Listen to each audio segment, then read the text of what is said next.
গোপালগঞ্জের কোটালীপাড়া উপজেলায় মহামানব, মনীষী, কবি, সাহিত্যিক, চারণ কবি, সাংবাদিক সহ অসংখ্য গুণীজনের জন্মভূমি ও চারণভূমি। নদীমাতৃক এ অঞ্চলে ইতিহাস, ঐতিহ্য ও প্রকৃতিতে ভরপুর।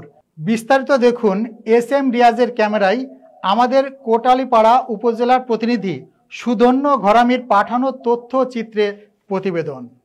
গোপালগঞ্জের কোটালীপাড়া উপজেলা নদীমাতৃক কৃষি নির্ভর এলাকা। এখানে অনেক মহামানব ও মনীষীদের জন্ম এবং পদচারণায় মুখরিত ছিল এ মাটি। এ মাটিতে জন্মগ্রহণ করেন মহামানব শ্রী শ্রী গণেশ পাগল, শ্রী শ্রী বিচরণ পাগল, শ্রী শ্রী চণ্ডীদাস গোস্বামী, শ্রী কার্তিক গোস্বামী।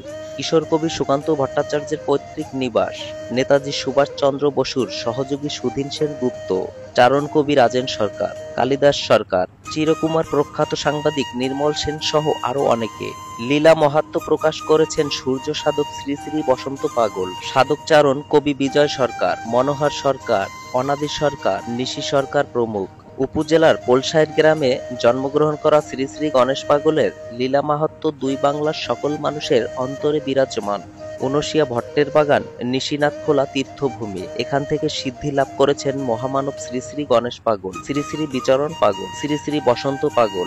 এ তীর্থভূমিতে এখনো কোনো ভক্ত কায় মনোচিত্তে প্রার্থনা করলে তা পূর্ণ হয়। প্রতি শনিবার ভক্তদের সমাগম ঘটে। বছরে অনেকগুলো বড় ধরনের অনুষ্ঠান হয়। কিশোর কবি সুকান্ত ভট্টাচার্যের পৈতৃক নিবাস একসময় বেদখল হয়ে যায়। কবি সুকান্ত সেবা সংঘ নামে একটি সংগঠনের মাধ্যমে সরকারের হস্তক্ষেপে কিছু সম্পত্তি উদ্ধার করে একটি অডিটোরিয়াম ও শিশু পার্ক করা হয়েছে। প্রতি বছর ৩ মার্চ থেকে সরকারিভাবে অনুষ্ঠান করা হয়। উপজেলা সদর বাগানুত্তারপাড় গ্রামে জন্মগ্রহণ করেন চারণ কবি রাজেন সরকার ও কালিদাস সরকার। পাগল শ্রেষ্ঠ মহামানব গণেশ পাগলের কৃপায় দুই বাংলার বিখ্যাত কবিদের মধ্যে অন্যতম। কোকিল কণ্ঠ সুরের জাদুকর কালিদাস সরকার। নাজিরপুর উপজেলার কৈয়ারখাল গ্রামে জন্মগ্রহণ করেন শ্রী শ্রী বসন্ত পাগল। কোটালীপাড়া টুঙ্গিপাড়া অনেক লীলা মাহাত্ম্য প্রকাশ করেছেন। তিনি দীক্ষা দিয়ে অনেক শিষ্যকে আলোর পথ দেখিয়েছেন। বসন্ত পাগলের দীক্ষিত অনেক শিষ্য এখনো বেঁচে আছেন। বসন্ত পাগলের পুত্র শ্রী শ্রী ননী পাগলও একজন সিদ্ধ পুরুষ ছিলেন।